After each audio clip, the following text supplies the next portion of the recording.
देश विदेश में इस प्रसारण को देख रहे सभी श्रावक बंधुओं से निवेदन करना चाहता हूँ, पहली बार हरिद्वार में 18 पुराणों का पारायण और चतुर्वेद पारायण एक साथ हो रहा है। मेरी जानकारी पहली बार स्वाहा का उच्चारण, क्या कमाल की बात है। वैसे चतुर्वेद पारायण तो बहुत हुए, लेकिन ये 18 पुराण लोग आज भी महाराज जी, कई लोग कहते हैं साहब क्या है पुराणों में कथा ये वो सब चर्चा करते हैं ना। आओ सर्वप्रथम मैं पुराण का परिचय दूँ आपको। पुराणम, सब बोलिए पुराणम, सब बोलो, आवाज आनी चाहिए थोड़ा। पुराणम सर्वशास्त्राणाम प्रथमम ब्रह्मणा स्मृतम। सबसे पहले महाराज श्री, आप तो विज्ञ विद्वान हैं, तो आप जानते हैं ब्रह्मा के हृदय में सबसे पहले पुराण प्रकट हुआ। क्या है पुराण?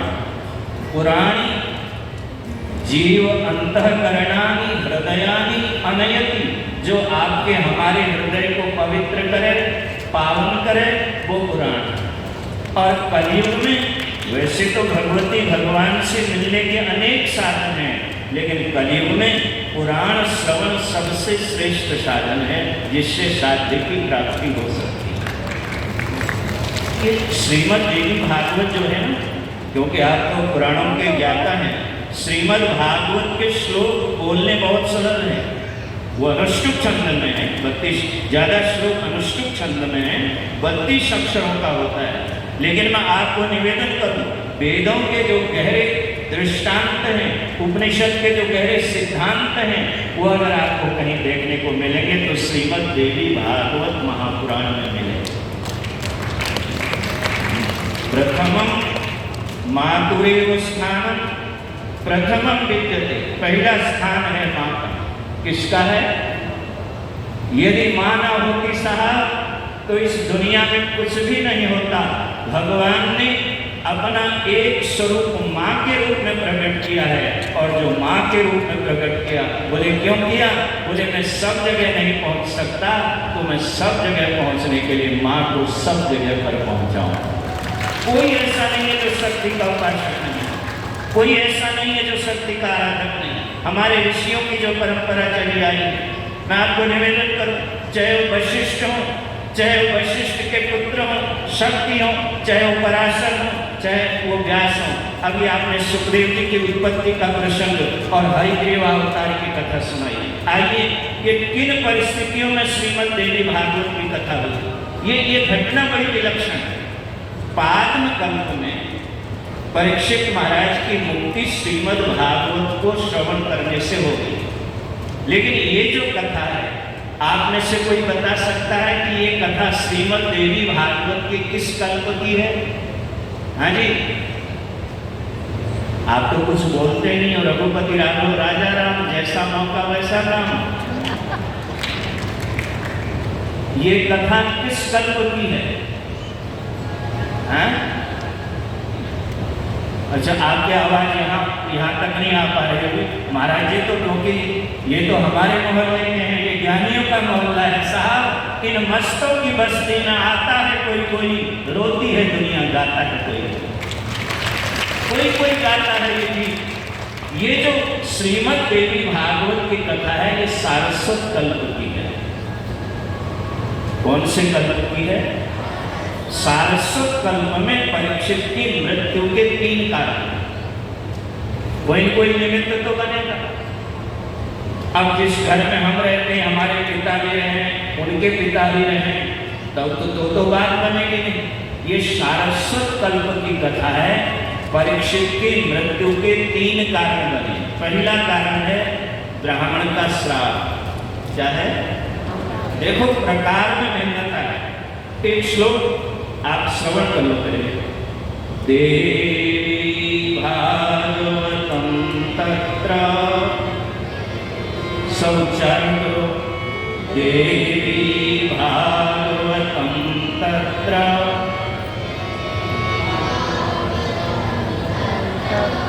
देवी भागवतम तत्र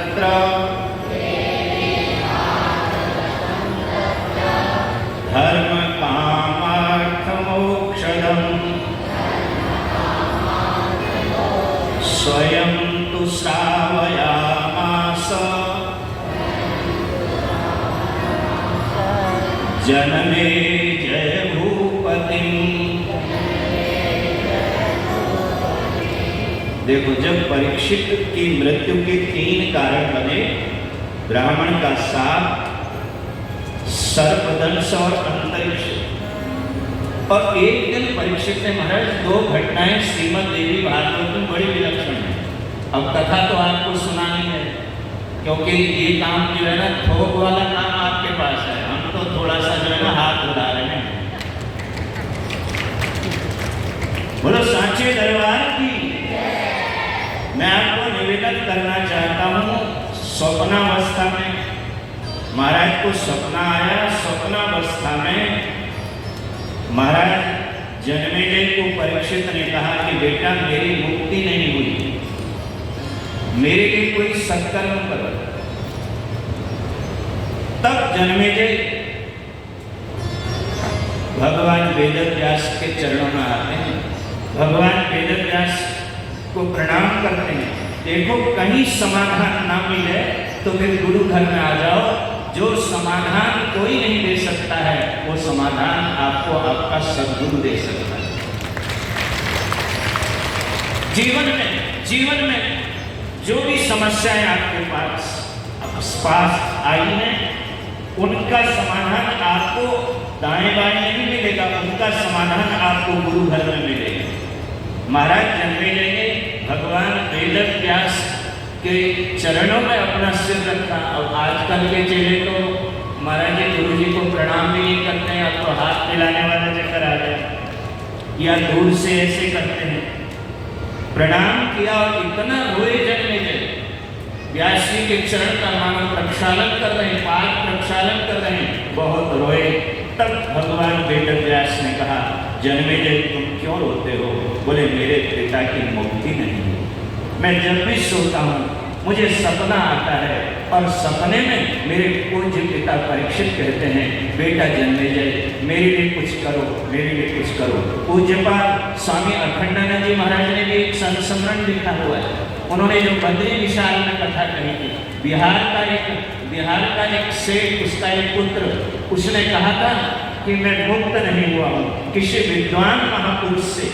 आपको मैं निवेदन करना चाहता हूँ, आज भी हरिद्वार में संन्यास रोड एक ऐसा रोड है साहब, जहाँ आज भी स्वाध्याय हो रहा है, और इसी से हमारा सनातन जीवित है। नहीं तो धीरे धीरे स्वाध्याय की परंपरा खत्म हो गई है। ऐसे ऐसे कथाकार आते हैं, आपके वृंदावन में तो लीला ही अजब गजब है, रोज टिप्पणियां हो रही हैं। मैं आपको कहना चाहता हूँ, आज स्वाध्याय, आज आयो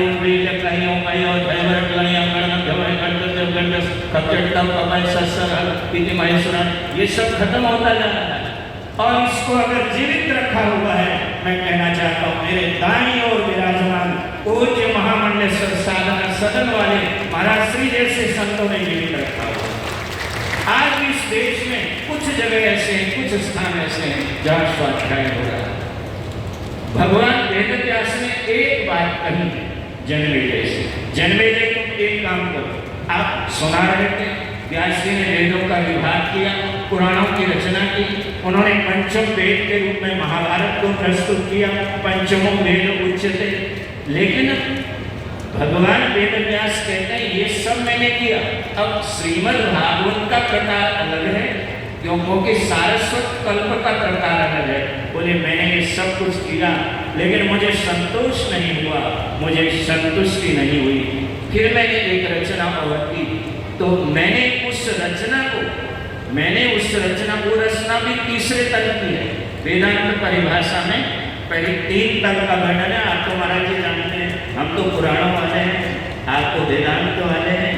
3 तल का वर्णन है। पहला तल है सुनने सुनाने का, पहला तल है, बोलो, सुनने, यहाँ तक कोई भी पहुंच सकता है। दूसरा है मनन करने का। तीसरा जो तल है, उसको वेदांत परिभाषा में पश्यंती कहा है, जहाँ शब्द सुनाई नहीं देते हैं, दिखाई देते हैं। अगर आप जगत जननी की कथा को सुनोगे, सुनते सुनते आपको माँ का वो स्वरूप दिखाई देगा, यही दिखाई देगा साहब। तीसरे तल में प्रवेश करके जिस पुराण की रचना की, भगवान वेद व्यास बोले मैंने बाकी सब दे दिया, मैंने सुखदेव को श्रीमद् भागवत दे दी, उसको ये दे दिया, उसको वो दे दिया। भाई वसीयत में ऐसा ही करते हो, किसी को प्लाट दे देते हो, किसी को मकान दे देते हो, किसी को दुकान दे देते हो, लेकिन मैंने एक खजाना गुप्त रखा है। जैसे फिक्स डिपॉजिट होता है ना, अच्छा आजकल फिक्स डिपॉजिट में इंटरेस्ट कितना चल रहा है?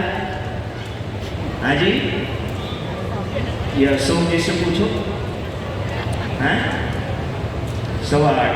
आप लोगों ने बैंकों में नहीं जमा करा रखे, बैंक वाले 8.25 देते हैं साहब, लेकिन ये भगवती 100% देती है, ये 100% देती है।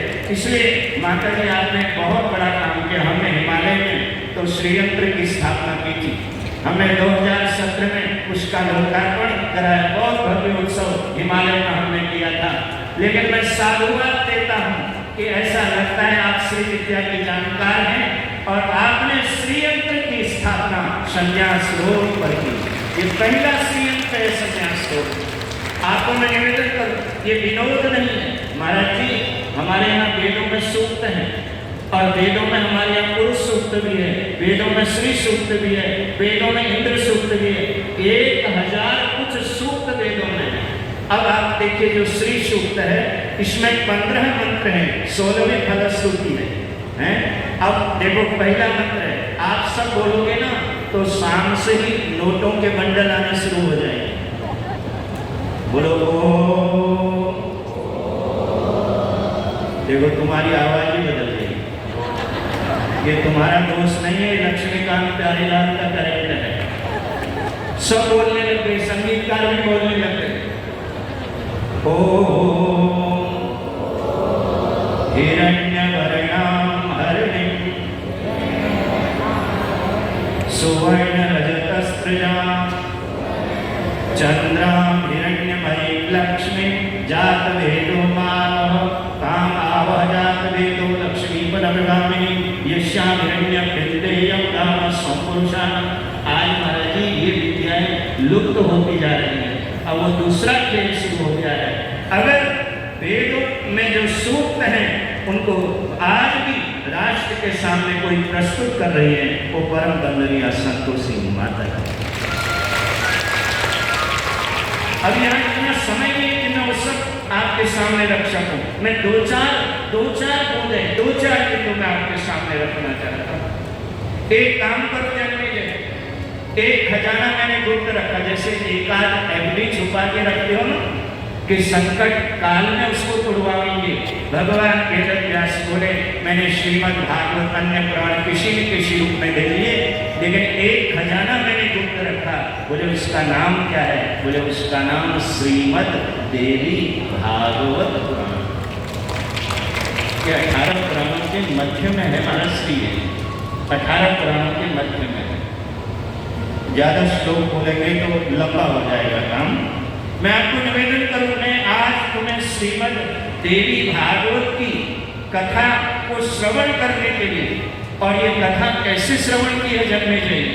देखो 9 दिवस 9 दिन तक तुम श्रीमद् देवी भागवत की कथा श्रवण करो, और एक काम और करो, अम्बा यज्ञ करो। जब तक अम्बा यज्ञ नहीं होता तब तक श्रवण का फल नहीं है। और यहाँ दोनों चीजें एक साथ हो रही है, उधर यज्ञ हो रहा है और इधर देवी भागवत की कथा हो रही है।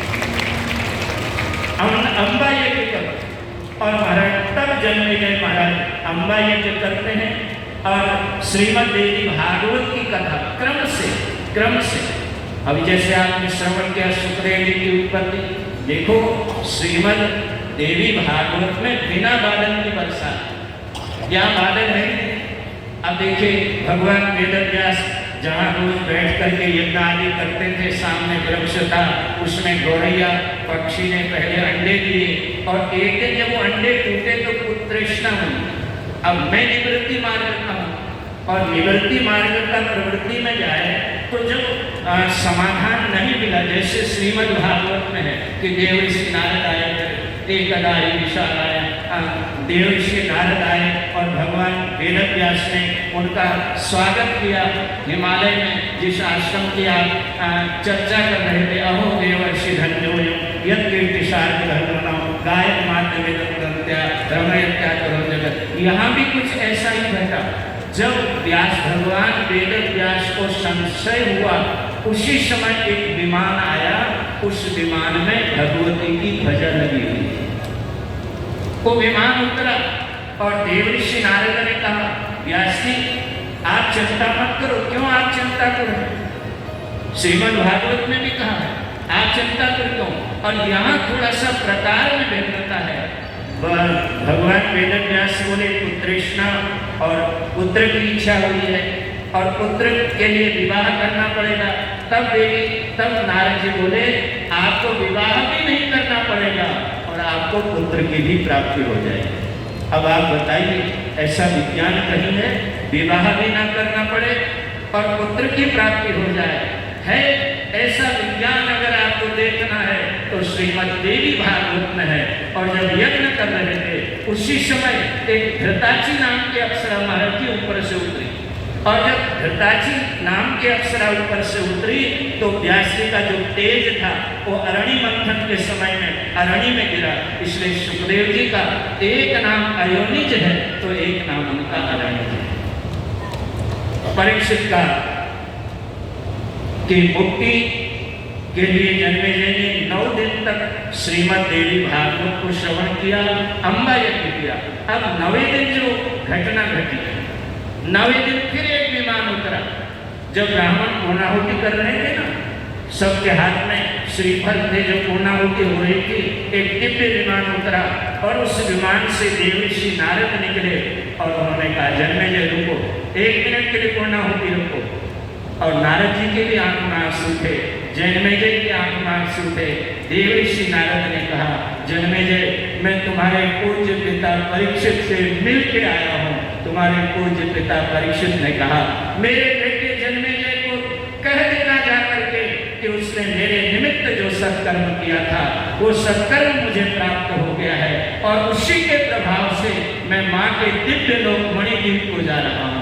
देवता जय जयकार करते हैं। श्रीमद् देवी भागवत तो अवश्य सुननी चाहिए। भागवत के वक्ता मिल जाएंगे आपको, 2 पुराणों के वक्ता नहीं मिल पाएंगे।